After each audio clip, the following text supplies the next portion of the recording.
Kita lihat memang penurunan yang terjadi kemarin ini menjadi perbincangan di masyarakat, baik itu dalam negeri ataupun di internasional begitu berdasarkan inspeksi yang dilakukan oleh DPR RI ke Bursa Efek Indonesia kemarin. Apa yang bisa disampaikan ke masyarakat? Jadi memang kemarin pagi kita memantau market cenderung turun, agak agresif, sehingga pas pagi itu saya sedang telepon-teleponan juga dengan Pak Inarno untuk membahas kebijakan-kebijakan apa saja yang baiknya diambil untuk mensupport pasar modal kita dan memberi keyakinan kepada pelaku pasar. Nggak disangka, malah termasuk menjadwalkan itu tadi yang pengumuman kebijakan tadi pagi untuk buyback saham. Nggak menyangka pas tutup telepon kira-kira sejam kemudian itu malah terjadi hold otomatis terhadap transaksi karena penurunan yang begitu dalam. Sehingga kita simpulkan wah ini ada apa? Karena sebetulnya kan kalau kita lihat secara fundamental yang kejadian ekstrim mungkin atau yang mengagetkan paling pengumuman APBN gitu kan. Yang agak rame itu kan masalah penerimaan pajak yang dianggap cukup drastis lah turunnya, malah bahasanya tekor begitu kan. Padahal kalau dilihat ini kan, kalau menurut saya itu sebetulnya masalah komunikasi yang perlu kita tingkatkan aja. Pada saat kita datang ke bursa kemarin, itu kan inisiatif kita di DPR untuk melihat sebetulnya ada apa.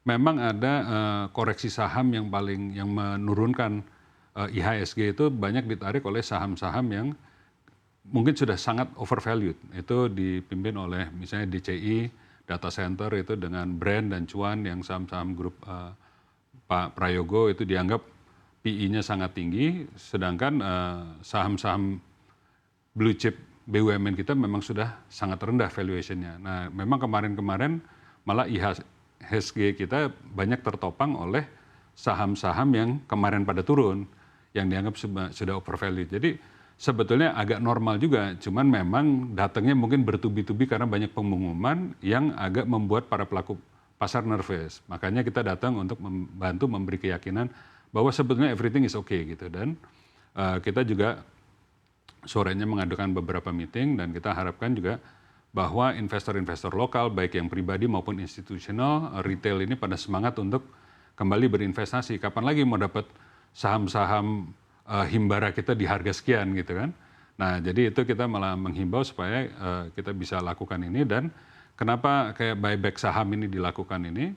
Kan kita sama-sama tahu RUPS ini kan masih on the way. Jadi supaya ini bisa menggairahkan terlebih dahulu, direlaksasi untuk sekitar 6 bulan. Nah, mudah-mudahan ini bisa menopang di waktu yang ada sekarang. Tapi memang concern terhadap APBN kita ini kan itu juga kita sebagai DPR juga mengkritik kepada pemerintah untuk lebih aktif berkomunikasi. Dan alhamdulillah juga dari hasil kunjungan kita kemarin sore hari juga Ibu Menteri Keuangan melakukan konvers lagi gitu kan untuk menyampaikan bahwa sebetulnya minat investor terutama investor asing kepada SBN juga masih tinggi, malah kita masih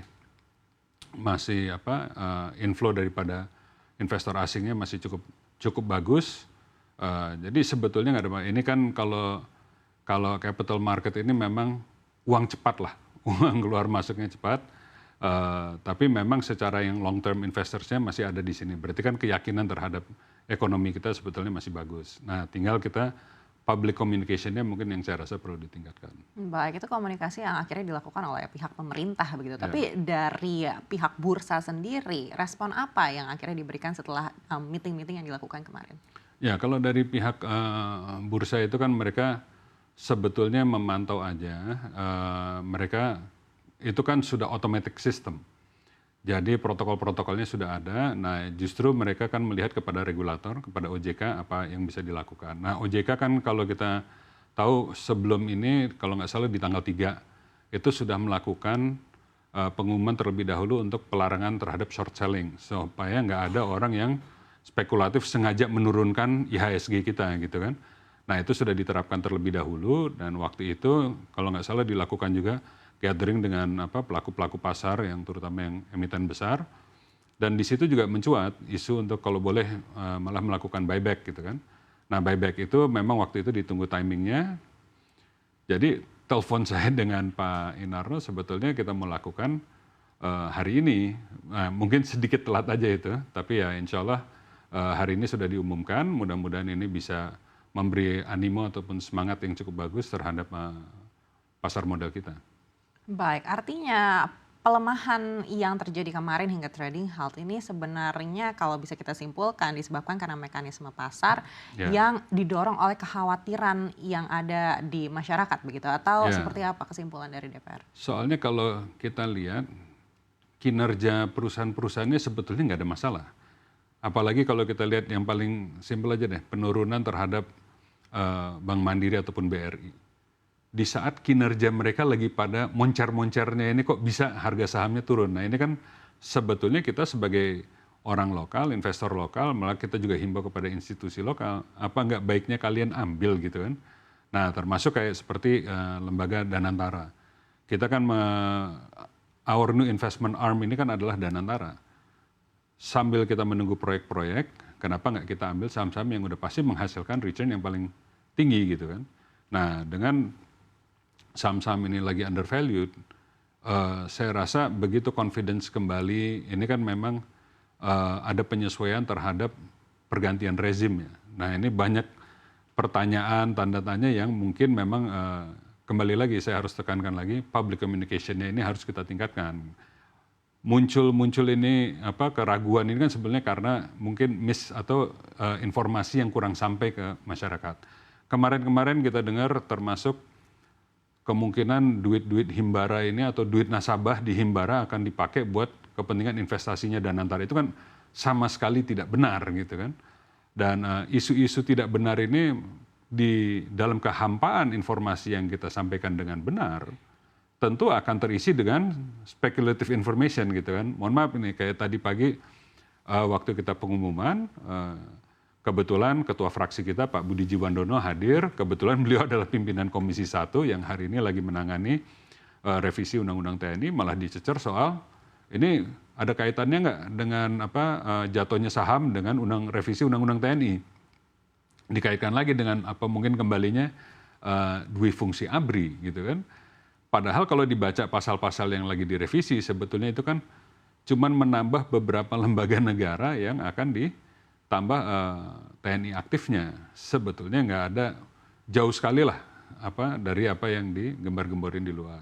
Saya pun sekarang lagi ditunjuk sebagai ketua Panja Revisi P2SK, dan itu pertanyaannya banyak menanyakan apakah Bank Indonesia akan dikembalikan di bawah kendalinya pemerintah. Nah, saya sudah bantah beberapa kali, cuman memang spekulasinya itu muncul bahwa kita akan melakukan itu. Padahal saya bilang kita tidak akan mengganggu independensinya BI. Yang kita ingin adalah kita ini sama-sama membangun republik ini bersama. Tujuannya ini adalah, dan kita sama-sama lihat bahwa kita harus memompa likuiditas kembali ke perekonomian gitu kan.